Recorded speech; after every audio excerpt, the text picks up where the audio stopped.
Hello everyone, உங்கள் எல்லாரையும் ரொம்ப நாள் கழித்து மீட் பண்ணுறதுல நான் ரொம்பவே சந்தோஷப்படுறேன். நம்ம எல்லாருக்குமே வாழ்க்கையில் முன்னுக்கு வர முடியலையே, அவங்க நம்மளை விட்டு முன்னேறிட்டாங்களே, நம்ம அவங்கள விட முன்னேற முடியலையே அப்படின்ற ஒரு ஈகோ கிளாஷ் எல்லாருக்குமே இருக்கும். அதனால தான் இன்னைக்கு இருக்கக்கூடிய காலகட்டத்தில் ஸ்ட்ரெஸ் அப்படின்ற ஒரு விஷயமே நிறைய பேர்கிட்ட பார்க்க முடியுது. இதுலேருந்து ஈஸியாக நம்மளால் வெளியே வர முடியும்.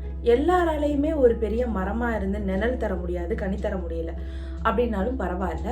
ஒரு குப்பை தொட்டியா கூட நம்ம வாழ்றதுல தப்பே கிடையாது. ஏன்னா ஒரு குப்பை தொட்டி கிட்ட இருந்து கத்துக்க வேண்டிய விஷயம் நிறையவே இருக்கு. ஒரு குப்பை தொட்டியை நம்பி 4 ஜீவன் பொழைக்கும். நீங்க நல்லா கவனிச்சு பாத்தீங்கன்னா உங்களுக்கு தெரியும்.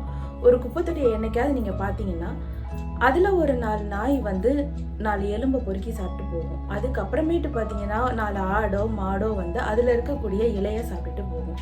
அதுக்கப்புறமேட்டு பாத்தீங்கன்னா அங்க இருக்கக்கூடிய துப்புரவு தொழிலாளிகள் இவங்க எல்லாருமே அந்த குப்பையை கிளீன் பண்ணிட்டு போவாங்க.